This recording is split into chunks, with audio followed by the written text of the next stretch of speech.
बहू और बुलेट घर के बाहर। फट फट फट की जोर से आवाज हुई। सीमा को लगा कि पटाखे फूट रहे हैं।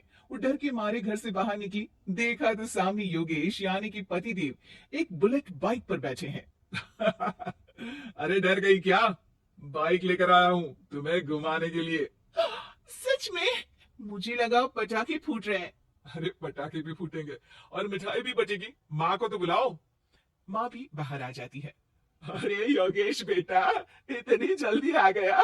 और ये गाड़ी किसकी है? साहब की है? हाँ माँ, तुम्हारा बेटा साहब से कम है क्या? मेरी है। अरे बेटा, इतनी बड़ी गाड़ी ले ली, इससे तो तू घोड़ा ही ले लेता। महंगी पड़ी होगी ना? माँ महंगी सस्ती छोड़ो और मिठाई लाया हूँ, गांव में बंटवा दो। अरे बंटवा क्यों दो? पीछे बैठो, गांव में बांट कर आते हैं। सब खुश थे। योगेश गांव के बाहर एक कोयले की खदान में मजदूरी करता था। मेहनत और अकल से उसने वहां ठेकेदारी का काम सीख लिया और सूझबूझ से ठीक ठाक पैसा बनाने लगा।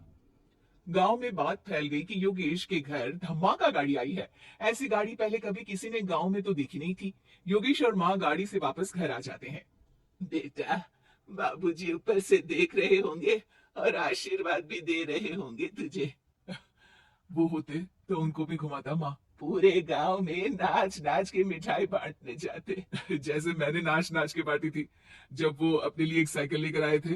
बस बस, बाबूजी दो बात भी सुनाते कि फटफट वाली फटफटी ले आया। सीमा आगे कहती है, अपने लिए तो ये गाड़ी ले आए और मेरे लिए? अरे ये गाड़ी तुम्हारे लिए ही तो है। पक्का मेरे लिए है? अरे पक्का तुम्हारे लिए है। अगली सुबह जब योगेश सो रहा होता है तो उसे बाहर से गाड़ी की आवाज आती है। वो घबरा कर चिल्लाता है, चोर चोर, मेरी गाड़ी ले जा रहा है, चोर चोर। माँ भी जागती है और योगेश के साथ दरवाजे की तरफ भागती है।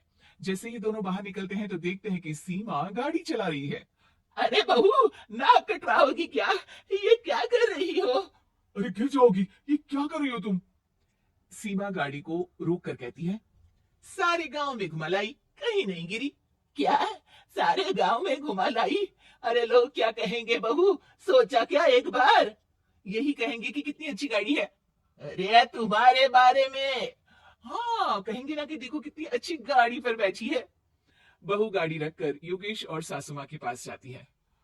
तुमने कब गाड़ी चलाना सीखा? हमारे बाबूजी के पास पुरानी स्कूटर थी, सीख ली। फिर स्कूल में एक मास्टर जी भी ऐसी ही गाड़ी लेकर आते थे, उन्होंने सिखा दी। हाँ हाँ, स्कूल के मास्टर आजकल यही सब तो सिखा रहे हैं। पढ़ाई का कुछ सिखाते तो कुछ भला होता। अरे बहू, अब गाड़ी मत चलाना। हमारे परिवार में कभी किसी औरत ने पीछे से आगे की सीट पे आने की हिम्मत नहीं की है। तुम भी मत करना, समझी? जी, समझ गई माँ जी। सीमा सास की बात सुनकर चुपचाप रसोई में जाकर उदास होकर खाना पकाने लगती है। सास सुबह सुबह मंदिर से पूजा करके लौट रही होती है। तभी उसे दो औरतें रोक लेती हैं और कहती हैं, अरे बहू को थोड़े अच्छे लक्षण भी सिखा दो। गाड़ी चलाने निकली थी, गांव की मर्यादा का कोई ख्याल नहीं है। वही तो। अरे पैसे आने लगे हैं तो क्या मतलब कि किसी रीति रिवाज को नहीं मानोगे? अरे समाज में रहना है तो समाज की ढंग से ही रहना पड़ता है। अरे लाज भी नहीं आई बहू को? चूल्हे चौके से निकलकर सीधे गाड़ी लेकर चौराहे चबूतरे नाप लिए, फाट फाट फाट करते हुए। अरे कुछ कह देना उसे। अरे ये क्या कहेगी, बूढ़ी सास है, इनकी थोड़ी ना चलती होगी घर में। हाँ, बहू की ही चलती होगी, मर्जी भी और गाड़ी भी। सास सब सुनकर घर आती है और बहू को चिल्ला के बुलाती है, अरे नाक कटवा दी सबके सामने गाड़ी चलाकर। औरत जात गाड़ी नहीं चलाती। शहरों में तो चार पहियों वाली गाड़ी भी चलाती है और हेलीकॉप्टर हवाई जहाज भी। शहर में थोड़ी ना रहती हो मैडम साहिबा। आज के बाद गाड़ी से ही नहीं, यूं भी निकलना बंद तुम्हारा घर से। माँ सही कह रही है, कहीं भी जाना हो तो मुझे बता देना, मैं लेके चलूंगा। आज माँ को तुम्हारे कारण कितनी बातें सुननी पड़ी। इतना कहते हुए योगेश वहां से चला जाता है। बारिश की वजह से कारखाने के रोड पर कीचड़ रहता है, इसीलिए योगेश गाड़ी घर रखकर जाता है और किसी से लिफ्ट लेकर कारखाने पहुंचता है ताकि नई गाड़ी गंदी ना हो। लेकिन शाम को इतनी तेज बारिश होती है कि उसे वापस आने का कोई साधन ही नहीं मिलता। बारिश बढ़ती जाती है। रात के 11 बज जाते हैं। रास्ते में एक नदी का ब्रिज है। अगर उस पर पानी आ गया तो योगेश कारखाने में ही फंस जाएगा। पूरी रात भूखे प्यासे बितानी पड़ेगी। घना अंधेरा, बिजली की कड़कड़ाहट और तेज बारिश। राजेश डर भी रहा था, ठंड से कांप भी रहा था। तभी उसे रोड से आती हुई एक रोशनी दिखती है। वो देखता है कि उसके सामने एक बाइक आकर खड़ी हुई है।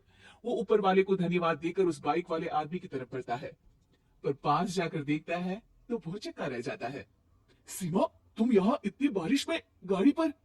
पहले बैठो तो, नदी ब्रिज पे आ जाएगी तो जाना मुश्किल हो जाएगा। योगेश गाड़ी के पीछे बैठता है। सीमा गाड़ी चला रही है। मैंने तो तुमको पहचाना ही नहीं।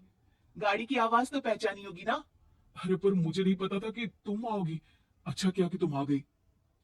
माँ नहीं आने दे रही थी, पर हमेशा पति पत्नी की रक्षा थोड़ी ना करेगा, पत्नी को भी तो करनी चाहिए। योगेश को सुबह अपने किए पर पछतावा होता है।